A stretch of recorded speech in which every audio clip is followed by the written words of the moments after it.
क्योंकि अखिलेश के ब्रदर हैं, भाई हैं, वो बहुत अच्छे से समझते होंगे उनकी हेल्थ के बारे में। कोई व्यक्ति लंबे समय से बीमार हो, कई लोग लापरवाही करते हैं खाने में, तो वो तो अखिलेश जी बहुत अच्छे से जानते होंगे। तो ऐसा तो नहीं है कि अखिलेश यादव जी जो है उनको चीज़ों के बारे में पता नहीं होगा। और कहीं न कहीं शक, कहीं न कहीं शंका, क्योंकि आने वाले चुनाव के अंदर कहीं न कहीं अखिलेश यादव को अगर कमज़ोर करना होगा किसी भी बड़े दल के द्वारा, तो उनके आस-पास के लोगों को किसी भी तरीके से हटाना एक रास्ता होता है, एक मार्ग होता है। सर आज तो सीसीटीवी भी है, इतना टेक्नोलॉजी है, तो जांच तो तुरंत हो जाती है, फिर इतना विलंब क्यों? हमारे देश में ना सबसे बड़ी बात क्या है कि जब एजेंसियां खुद ऐसा काम करने लग जाए, खुद राजनीतिक तंत्र का कठपुतली बन के रह जाए, तो उस स्थिति के अंदर जब आप देखेंगे ईडी किस तरीके से देश में काम कर रही है, सीबीआई कैसे काम कर रही है, क्या वो लोग देश के लिए काम कर रहे हैं? नहीं, वो लोग एक पार्टी विशेष के लिए काम कर रहे हैं, वो देश के लिए काम नहीं कर रहे। और जो देश के लिए काम नहीं करता, वो सिर्फ और सिर्फ गद्दार कहलाता है। और ऐसे तमाम एजेंसियों के लोगों को ये सोचना होगा कि देश हित में काम करना जरूरी है या पार्टियों के हित में काम करना जरूरी है। 2 महीने पहले उन्होंने इंस्टाग्राम पे बोला था, मैं बहुत डिप्रेशन में हूँ, परेशान हूँ, अपनी वाइफ से अलग रहना चाहता हूँ। तो 2 महीने बाद ये सारी चीज़ें हो जाती है। अपर्णा यादव भाजपा की बड़ी नेता हैं, सपा का झंडा जला देती है, अखिलेश यादव की फोटो जला देती है। ये कैसे देख रहे हैं पूरा मैटर? मैंने आपको क्या बोला, राजनीति को समझना, क्योंकि मैं राजनीति के विद्यार्थी होने के नाते राजनीति का विश्लेषण भी करता हूँ। और अक्सर मैं एक बात बताता हूँ कि राजनीति किस हिसाब से आपको कमजोर करने का काम करेगी। अब देखिए राघव चड्ढा का केस ले लीजिए ना, 5 साल 6 साल लग गए भाजपा को उस ट्रैप के अंदर लाने में कि राघव चड्ढा को कैसे भाजपा ज्वाइन करवाई जाए। ऐसे ही अब ऑलरेडी जो आपने अखिलेश के भाई का बताया, अपर्णा यादव के ऊपर उन्होंने लगातार ऐसे आरोप लगाते रहे हैं। तो आप ये देखिए कि ये सारी चीजें जो है किस ओर इशारा कर रही हैं। ये सारी चीजें इस ओर इशारा कर रही हैं कि भारतीय जनता पार्टी या ऐसी ऑर्गेनाइज्ड पार्टियां, बड़ी पार्टियां छोटी पार्टियों को किस तरीके से खा जाती हैं और आम लोग उनके लिए सिर्फ कीड़े मकोड़े होते हैं। ये तो नेताओं की बात है, और आम जनता को तो कुछ समझते ही नहीं है।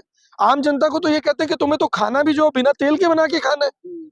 तो क्या लग रहा है, ये जो मानसिक तनाव है वो झेल नहीं पाए या फिर कुछ नहीं?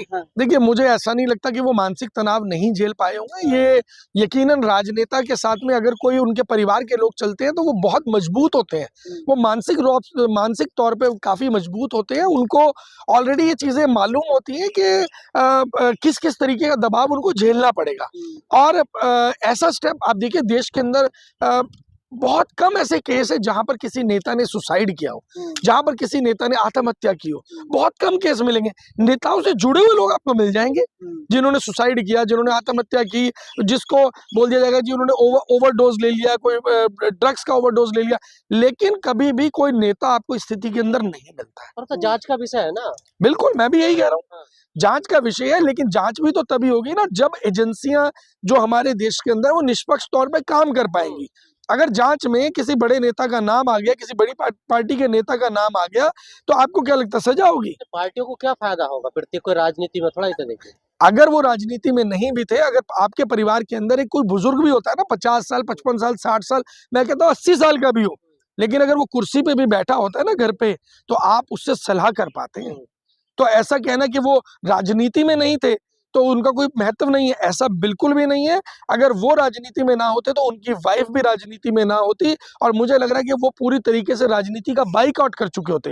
लेकिन जब वो राजनीतिक पार्टी से बिलोंग करते हैं, उनके भाई राजनीति के अंदर है, उनकी धर्मपत्नी राजनीति के अंदर है, तो आप ये दिमाग से निकाल दीजिए कि वो राजनीति से इन्फ्लुएंस्ड नहीं थे। फैमिली मैटर लग रहा है क्या आपको? देखिए फैमिली मैटर तो कुछ नहीं है यहाँ पर, ऐसा लग रहा है, लेकिन यकीनन राजनीतिक मैटर जरूर लग रहा है, क्योंकि हमारे देश में राजनीतिक हत्याओं का एक ट्रेंड चलता है। चाहे कोई जज हो उसकी भी हत्या हो सकती है, चाहे कोई आईपीएस ऑफिसर हो उसको जेल में डाला जा सकता है। किसी भी तरीके से राजनीतिक इन्फ्लुएंस करने के लिए, राजनीतिक तौर पर सामने वाले को मानसिक दबाव में डालने के लिए कुछ भी किया जा सकता है। निकला आप कैसे बोल रहे हैं? आप पोस्टमार्टम रिपोर्ट का देखिए ना, वहाँ पे पूरी तरीके से वहाँ पे जांच ब्यूरो पता चला है कि 1 दिन पहले तक का चोट है, 2 दिन पहले तक का, 4 दिन पहले, उसके बाद महीनों तक का चोट नज़र आ रहा है, महीनों तक का चोट नज़र आ रहा है, उसके बाद का नहीं आ रहा। और आप बताइए, जब इनका तलाक का हल्ला हंगामा हुआ था, उसके बाद क्या हुआ नहीं हुआ बिल्कुल पता नहीं चला। अखिलेश यादव ने जब बाइट दिए थे उन्होंने ये बोले थे कि 2 महीना पहले हमारी मुलाकात हुई थी, लेकिन मुलाकात में इस तरीक़ा से थोड़ा अपसेट लग रहे थे भाई।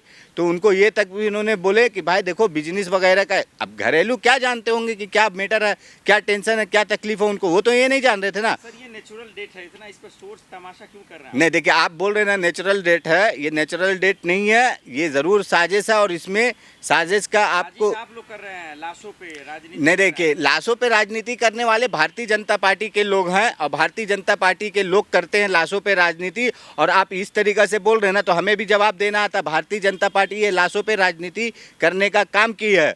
आप बताइए किस तरीक़ा से, अभी इलेक्शन आ रहा है और किसी को कुछ मालूम नहीं है। वो योगी जी के रिश्तेदार की हैं, ये प्रतीक की पत्नी है, देखिए, कोई हत्या होता तो कुछ छोड़ेंगे वो? आप जो बता रहे हैं ना योगी जी के रिश्तेदार की हैं, वो भी ठाकुर हैं, उनकी पत्नी है ना ठाकुर हैं, वो यादव में परिवार में शादी कर ली हैं। तो इसका मतलब ये नहीं है। और मालूम आपको जिस तरीक़ा से ये हाल हुआ है, इसके लिए यूपी में आप देखिए किस तरीक़ा से हाहाकार मचा है कि आखिर प्रतीक यादव कोई एक आम आदमी, एक नॉर्मल नहीं था, वो बॉडी बिल्डर, जिम ट्रेनर, और उसके बाद इस तरीके से उनका मौत होना तो बहुत बड़ा हादसा है कि ऐसा कैसे हुआ। साजिश बनाई गई ये कह रहे हैं आप? नहीं देखिए, प्लानिंग, साजिश ये सब ज़रूर नज़र आएगा, निकल के आएगा। कब आएगा? ये जो हमारे ये भारतीय जनता पार्टी के हैं ना मैडम, ये प्रतीक यादव की वाइफ, आप नाम जान रहे, लेकिन उनका क्या, भारतीय जनता पार्टी में लोग तो ऐसे ही है ना कि उनका नाम भी लेने के बाद सोचना पड़ेगा।